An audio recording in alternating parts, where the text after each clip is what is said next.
Haleluya, selamat datang di hari Selasa Pekan Suci.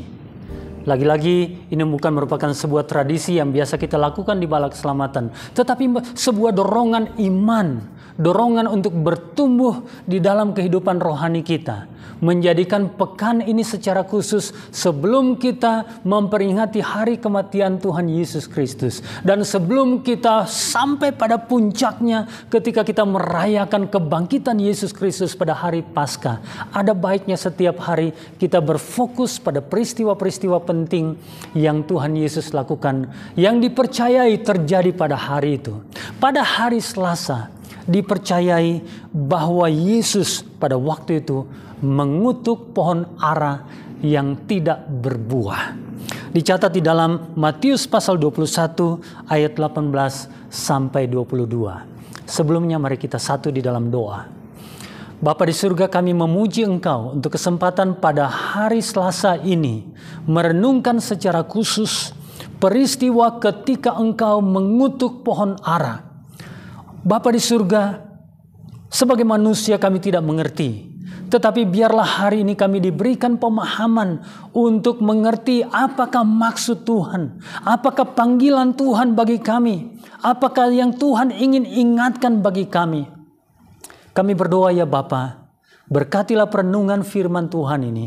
Ingatkan, tegur, kuatkan, beranikan kami dari firman Tuhan yang sederhana dan singkat ini. Di dalam nama Tuhan Yesus kami berdoa. Amin. Saya bacakan bagi kita sekalian beberapa ayat dari Matius 21, 18 sampai 20. Pada pagi-pagi hari dalam perjalanannya kembali ke kota, Yesus merasa lapar. Dekat jalan ia melihat pohon ara lalu pergi ke situ. Tetapi ia tidak mendapat apa-apa pada pohon itu selain daun-daun saja.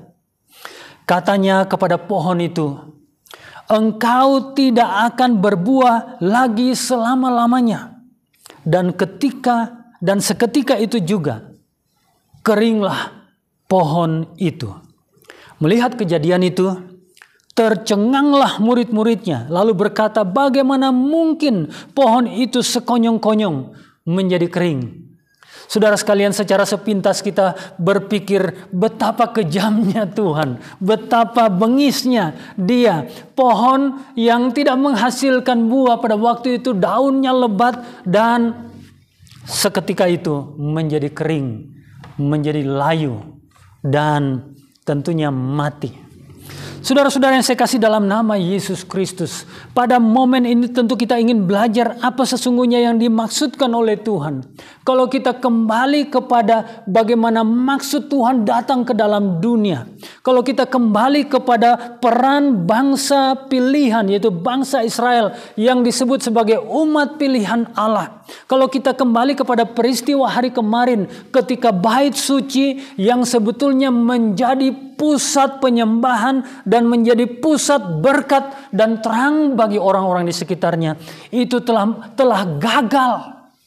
Tokoh-tokoh agama telah gagal menjadi berkat bagi banyak orang. Bait Allah telah gagal menjadi tempat sumber berkat dan terang bagi kegelapan. Maka saya melihat secara khusus ketika Yesus mengutuk pohon ara yang tidak menghasilkan buah itu. Ia sedang memberikan pesan kepada umat manusia. Pesan kepada orang-orang percaya. Pesan kepada kita sebagai orang yang beriman. Bahwasanya sebagai orang yang beriman kita dipanggil untuk menghasilkan buah. Kita dipanggil untuk tidak hanya sekedar hidup, tetapi kita dipanggil untuk menghasilkan buah dan menjadi berkat bagi orang lain. Sebab kalau kita tidak menghasilkan buah, kita yang telah dihidupkan oleh kuasa darah Yesus Kristus. Karena kita percaya dengan iman kita akan kematian Yesus Kristus yang telah menebus kita dari orang yang berdosa menjadi orang yang diselamatkan. Maka kita mesti menghasilkan buah. Kalau tidak, maka apa gunanya kita berada di dalam dunia ini? Saudara sekalian, sebagai orang yang percaya, pastilah kita orang yang pertama yang bisa bersaksi tentang keselamatan. Ada yang bertanya, mengapa Tuhan tidak mengutus saja malaikat untuk menjadi saksi, untuk menjadi berkat bagi banyak orang, untuk menjadi saksi tentang keselamatan. Saudara sekalian, perbedaan yang sangat mendasar antara Anda dan saya dengan malaikat adalah kita punya pengalaman ditebus oleh darah Yesus Kristus. Malaikat tidak punya pengalaman ditebus oleh darah Yesus Kristus. Dia tidak bisa kemana-mana dan bercerita, saya telah dimerdekakan, saya telah ditebus oleh darah Yesus Kristus. Dia tidak bisa lakukan, tetapi Anda dan saya, kita bisa melakukan itu. Karena pengalaman kita telah mengalami penebusan itu. Maka saudara-saudara sekalian, ketika Yesus mengatakan engkau tidak akan berbuah lagi selama-lamanya, Ia sedang mengekspresikan sebuah kekecewaan terhadap pohon yang tidak menghasilkan buah. Tetapi secara rohani, saudara sekalian, kita bisa memaknai Ia sedang mengekspresikan dukanya melihat orang-orang yang percaya yang tidak menghasilkan buah. Orang-orang yang berkata dipimpin oleh Roh Kudus, tetapi kehidupannya tidak menjadi berkat bagi orang lain. Orang yang berkata dikuasai oleh Roh Kudus dan dapat berkata-kata dalam bahasa sorgawi, tetapi nyatanya perkataannya banyak menyakiti orang lain.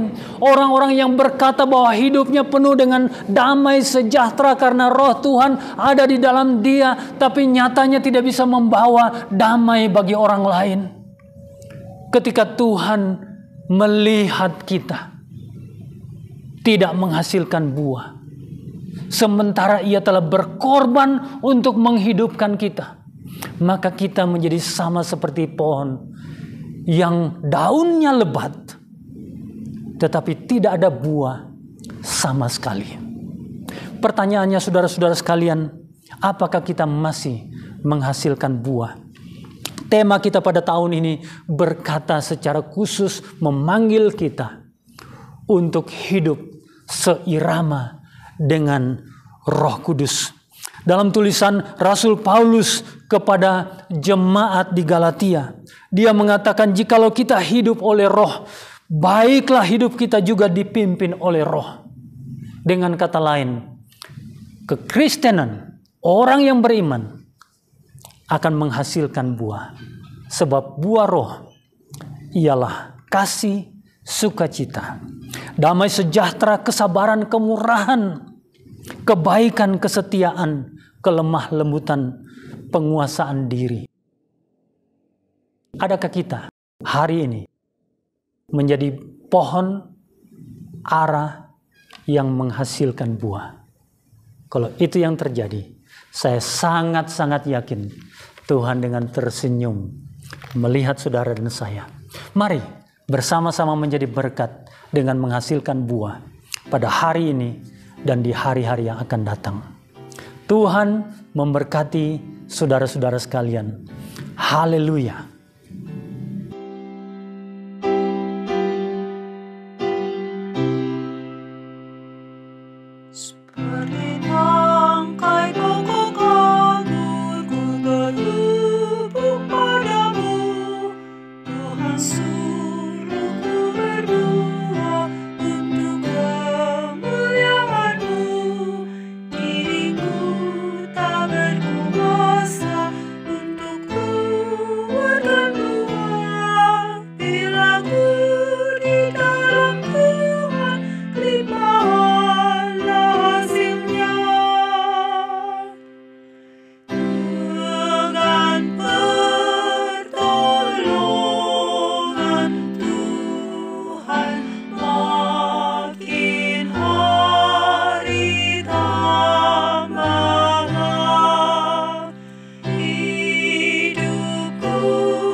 ke